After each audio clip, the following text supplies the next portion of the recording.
Hello everyone and welcome back to my channel Tomcat Stitchery. I'm Whitney and I hope you're having a fantastic Friday so far. Alright, so today we're going to be talking about the two pairs of Megan Nielsen Dawn shorts that I made for my daughter recently. We're going to be talking it all the way through from start to finish, why I made decisions how I made those, why I made pattern alterations that I made, how I made those, fabric choices, all that kind of stuff. I know that can be a lot of a barrier for a lot of you or hold you up just with overwhelm and getting nervous. Let me let my dog in. So hopefully I can answer some questions if any of you are thinking about making some shorts this summer. But before we get into that, today is Friday, which means I have a Love Notions Feature Friday pattern for you guys, and it's one of my favorites. It's one of my TNTs. So today's Love Notion Feature Friday pattern is the Harmony blouse or top, just Harmony blouse, just the Harmony blouse. I have made this quite a few times. I have hacked this into a dress and added a tier to the bottom. I have a silk one that I wear as like a little cream shell. It's just I have a beautiful Rifle Paper Company red one that I wear.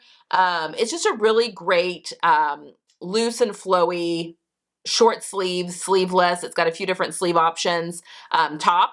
And it's fitted through the bust. I get questions on this. It's a little different than the Cadence, which is another Love Notions pattern, in that it is fitted through the bust and then it swings out. So it is really swishy in the waist and hips. So there's a lot of ease in the waist and hips. So my recommendation would be make the size that fits your upper bust and then either pick the standard front or the full bust front for that. Comes in the full size range. It is a fabulous pattern and it is $5 today only. And if you use the code TKS10, so Tomcat Stitchery 10, but the TKS10 is my new code for this quarter, and that will get you an additional 10% off that sale price. So you definitely want to go have a look. It is one of my favorite patterns of theirs, and you can just make it in beautiful fabrics. It's got a center back seam, which helps with shaping so that the shirt doesn't get overwhelming or, make you look bigger than you are.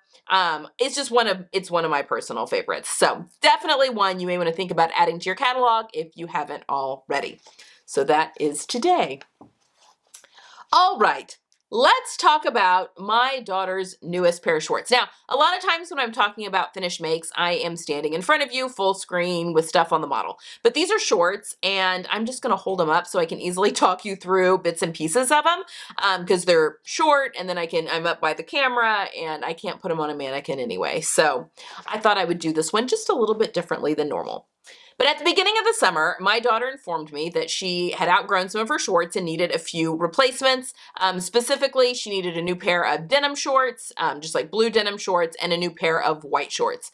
So being the mother that I am, I offered to take her shopping, but she's like, no, you make them fit better. So, you talk to my ego like that, and then I'm like, fine.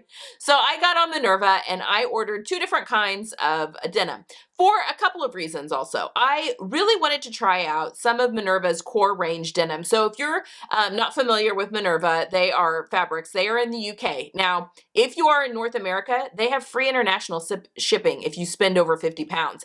And I have never had to pay customs or import fees. And I think it probably has to do with a dollar amount of what you spend. Like maybe if I ordered thousands of dollars of fabric, I would have to pay that, but I don't. So for me personally, and I can't speak for everyone, but here in Indiana in the US, I've never had to pay an import or custom fee for the fabric any fabric I've ordered overseas, whether it be Minerva or Cloth Edit or Fabric Store, any of those. I've never had to pay any of that. So it might be depending on just where you live, but I can't speak for Canada. But that is for right here in Indiana, that has been my experience.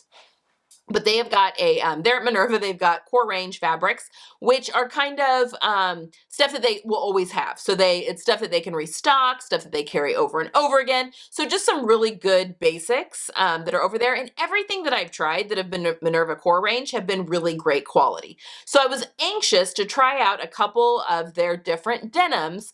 I've got some denim in my stash, but I was just curious to try out some of theirs. So I'd have recommendations for people and that sort of thing. And I'm so glad that I did. So I ordered two different types of denim. for this. And I'll talk a little bit more about the weight and stuff like that of the fabric here in just 1 minute. But I'm very excited. I loved both of them. They both worked really, really great for shorts, and we'll kind of talk about the ins and outs of that here in just a second. All right, so pattern. My daughter says she wants a pair of fitted shorts. My daughter is an hourglass at this time in her life, and maybe always. She is an hourglass figure. And so she has got a larger hip to waist ratio, meaning there is a bigger inch difference between her hip measurement and her waist measurement. I do not have as big of a difference between my hip measurement and waist measurement. I'm a little more rectangular through that area. So she really enjoys Megan Nielsen patterns. She enjoys Deer and Doe. She enjoys Closet Core patterns. Those all, and Love Notions actually, they all draft for a larger hip to waist ratio. And they all seem to fit her pretty well right out of the gate. Although there is a little bit of tweaking that I would do to these next time, I think. But I've made this pattern for her before and she really enjoyed it. She had just outgrown it. So it was time to size up and make her a new pair of the Megan Nielsen Dawn shorts. So that is kind of why we chose the Megan Nielsen. She was looking for more of a jean short type shorts. I've made her many other different kinds of shorts, but for the specific for her, she wanted a pair of white denim and blue denim shorts. So that is why we went with the Megan Nielsen Dawn, because we've made them before. We know that it fits her well, and it was just a matter of making a new size for her. So her measurements haven't changed a ton, but she's gone up about a half of an inch everywhere, and that was just enough that she needed. Well, actually, since I made her the white pair of shorts, which has been a few years ago, maybe more in the waist that she's just increased just a little bit. So anyway, that happens as we grow. But that's the reason that we chose the Megan Nielsen. Now, the Dawn jeans, I do want to say, they are very fitted. They're meant to be used with non-stretch denim, so you don't need any stretch in your denim, but they are very, very fitted in the hip, and that's the way they're supposed to be. So the idea is that, it may be even like 0 ease at the hip. I don't think it's negative ease, but meant to stretch and, that denim to wear with your, as you wear it, and to break in, and so that it turns into that pair of jeans that fit you perfectly because it's just molded to your body.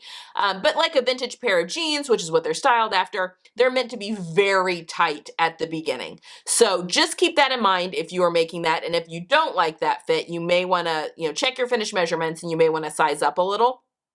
Just make sure, that you may want a little bit more ease at your hip than what the pattern is drafted for. So she did make note, my daughter did, that it was a little tight in the hip, but that's the style of these pants. And I think once she's worn both of these for a while, they're gonna be fine. Denim breaks in and molds to the body really easily. So I think we'll be fine in the long run. But yeah, that was just kind of a little bit of a caveat to the pattern. Let's talk about the fabric first, and then I'm going to talk about the pattern adjustments that I did to this. All right, so she wanted a pair of white. So this one, Minerva, one of the things that I really love about Minerva's website is that they have pictures. People can post, if they've used that fabric, they can post with that fabric, and you can see what they've made, which is really helpful if you're trying to decide if a fabric is the right weight for what you want. I mean, even though Minerva does list the weight, so I think that this white denim is 280 GSM, which I think is grams per square meter.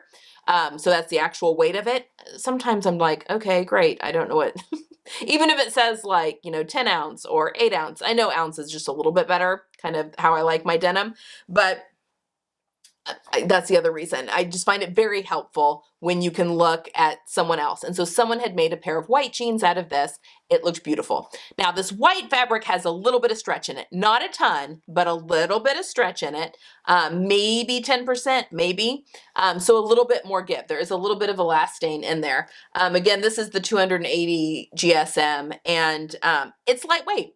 It's not see-through. I think that it's perfect. Actually, I think that both weights of fabric that I used for both of these pairs of shorts ended up being really nice because it worked really well through my machines. I do use a mallet when I'm working with denim, making jeans and that sort of thing, to just hammer the living daylights out of all my seams, especially where you have a lot of seams overlapping one another, just to really get in there so that I can top stitch easily. But that compresses that fabric and gets it nice and flat so that your presser foot goes over nice and neat.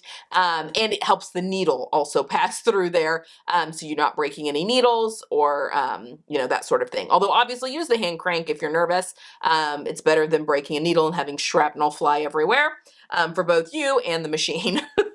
But I was very impressed with this weight, and I would definitely use this again for jeans.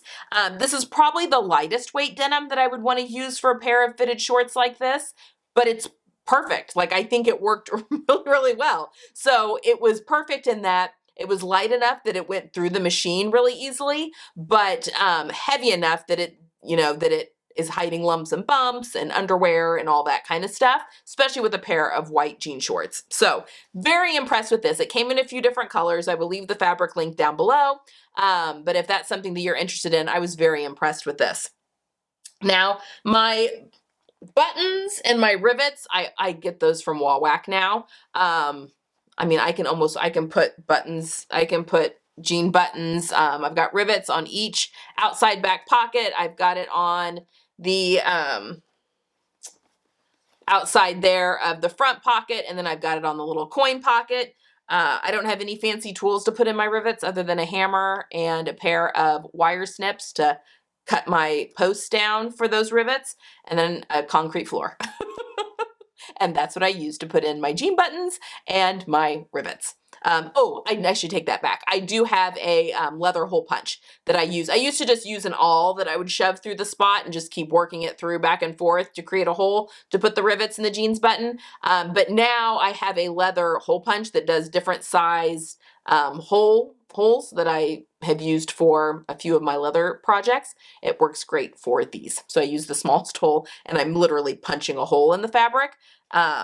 Which could be argued that it makes it a little weaker when you're using an awl. You're just separating the fibers. When I use the hole punch, I'm actually cutting the fiber. So, I just think it's quicker. So I do use that.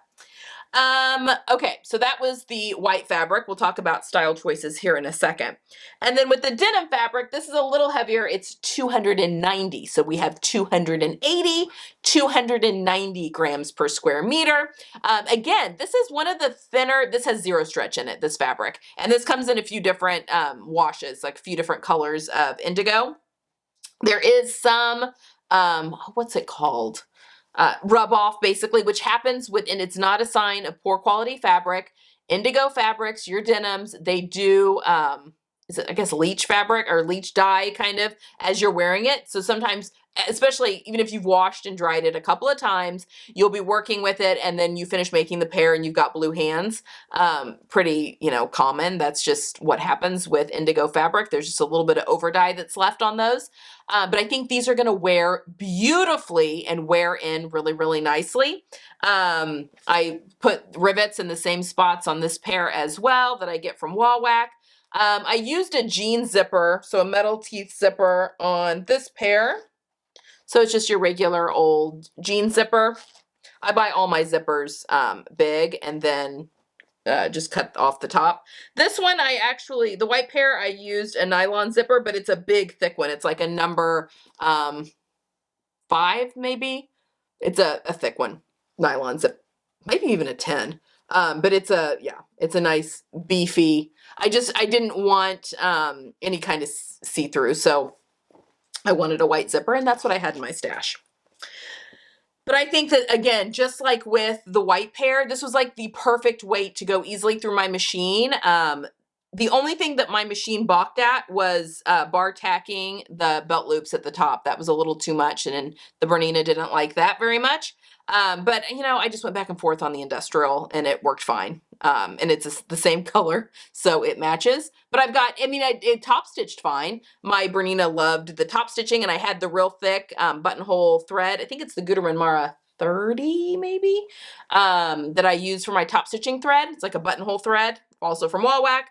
But I use that for all of my, in kind of a copper colorway for all of my top stitching. That worked out really, really well. And yes, I would recommend this denim fabric all day long. Other fabrics that you could use to make this pattern.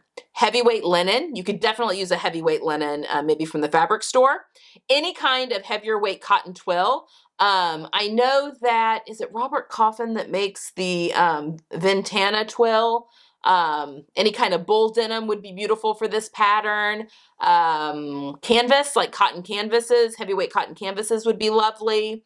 And again, I mean, I'm not sure what ounce-wise the 290 GSM or 280 GSM, how that relates back to ounces. You could probably Google it and put that in there. But yeah, I think you don't need as thick a fabric as maybe you think that you need. But any of those that you would use for that are recommended for jeans or pants or stuff like that. And you can use something with some stretch. That might make it a little bit more comfortable for you as well. Just but you don't have to have stretch. So stretch would just be an added bonus of comfort as you're wearing them. But that is kind of why I picked the fabric I did and my thoughts on the fabric that I picked. All right, let's talk a little bit about the pattern and the size I made and then some adjustments that I made for her personal preference. So before we get there though, I want to talk about the pocket linings. All right, real quick. I did fun pocket linings on the dark denim. This is those fat quarters from the Haley Jane box. These are really big pocket pieces, so I had to use 2 fat quarters. She loves them, her little camels that are in there that only she can see. For white, and I am speaking of experience here because I made the boo-boo, but for white, you always want to use nude to you colored fabric.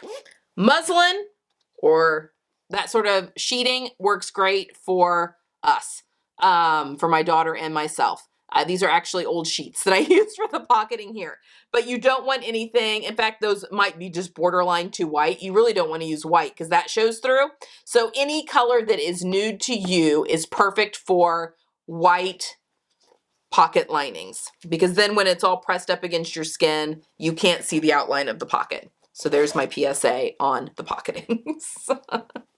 All right, so with this pattern, now let's talk about size. With this pattern, I made her the size 4, which fit her waist and hip measurements perfectly. Again, she goes in really well with that. And it has a low rear end and it's full at the lower part. So I always do a full seat adjustment, which is scooping out the crotch curve. And I did 3/8 of an inch for her just to give her, to relieve that wedgie. So I scooped that out, and that is the only adjustment that I made to these shorts for fitting. Now, going forward, I think I would add just a little bit to the rise. Now, she's only 5'2", and I think Megan Nielsen drafts for like a 5'8" person.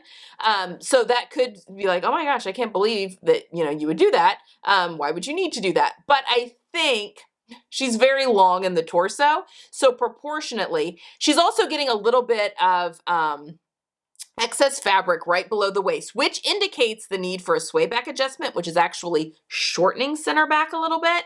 But I really think, looking at the way they are fitting her, that she needs a little bit more room so that everything can shift down on her body just a little bit. And then things would fit her correctly. Fitting is more of an art than it is a science, really. And this all comes from a lot of, I fit a lot of bodies, I fit myself a ton, and just being able to kind of be able to visualize that, yes, the fabric is doing that, which does indicate the need for a sway back. But because I'm seeing what's happening on the front as well, and I know she's telling me how it's feeling, in my head, I think we just need to add just a little bit, like maybe 3/8 of an inch to the back rise, 3/8 of an inch to the front rise, just to drop things down just a hair, so that everything slides down, and then I think the waist is going to be able to slide into place. I think it's getting caught up on her hips, and that's what's pulling the fabric up and causing the pooling at the lower back. So if it came down just a little bit, if the widest part of the hip was hitting the widest part of her body, where it's supposed to, then everything all of a sudden releases and you're fine. That proportion can really, and just small little tweaks can make such a big difference, especially when it comes to pants. So that's the only tweak that I would make to this pattern going forward. Everything else fits her really comfortably, so that's really good.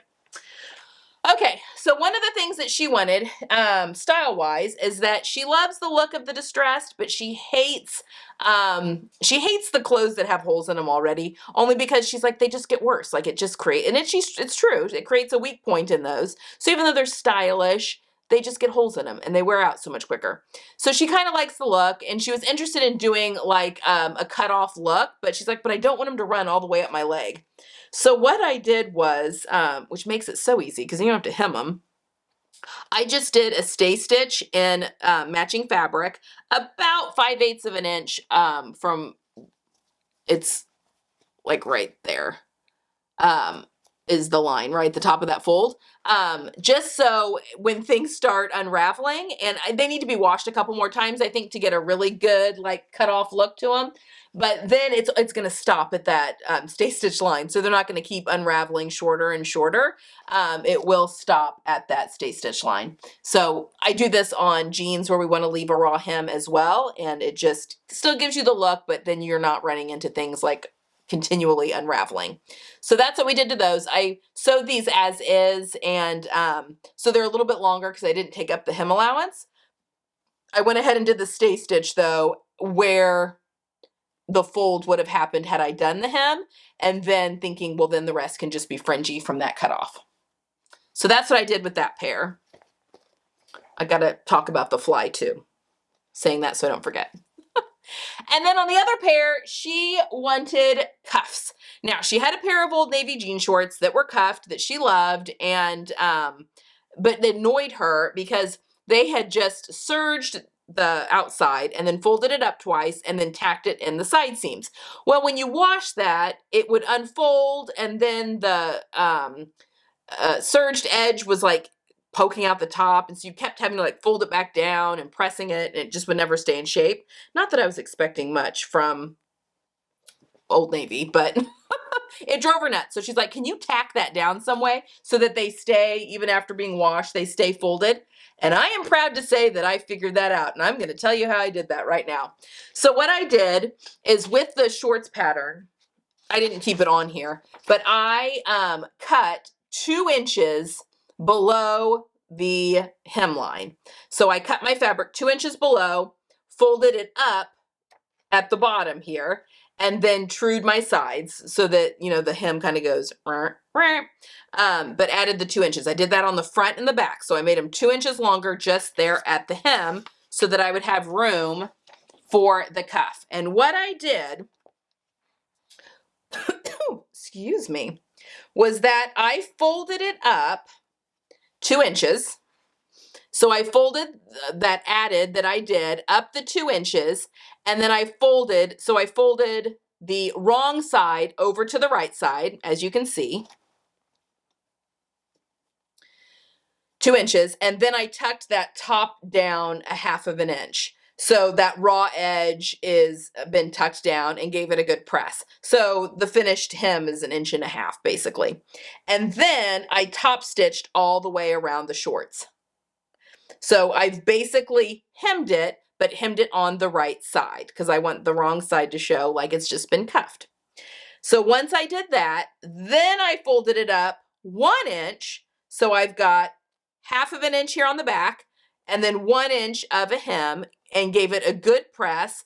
And then I just tacked it, sewed, stitched in the ditch, whatever, here at the side seam and the inseam seam. Gave it a good press, and it's washing beautifully and nothing is poking out. It's a clean finish on the inside, as well as if anything folds down on the outside. So hopefully that made sense on how I did that cuffed leg. But now it's staying in place. She loves it. It gives a little bit cleaner finish. And once these start to break into her body, it's going to be perfect. All right, the only other thing that I did to this pattern, the Megan Nielsen pattern has a separate fly piece that attaches to the front, and I just don't like sewing my fly that way. If you pop back on Sunday, I've got my greatest tutorial hits, and it's going to be zippers. So I'll be linking all my zipper videos, including my fly tutorial, which I think is the easiest way to do a fly.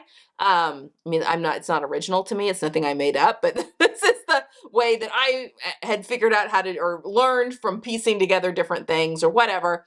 And it's my favorite way to do a fly insertion, and I highly recommend it. So, but the way I do a fly, your pattern needs a grown-on fly.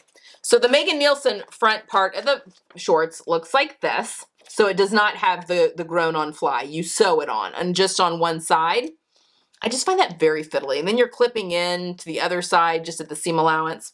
So what I do is that I take the fly piece. So this is the piece that gets sewn onto this, but I match up.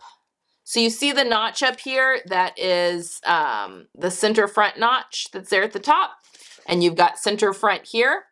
You want those two to overlap, which is the seam allowance. And you want that to be an equal overlap all the way down the front of the shorts.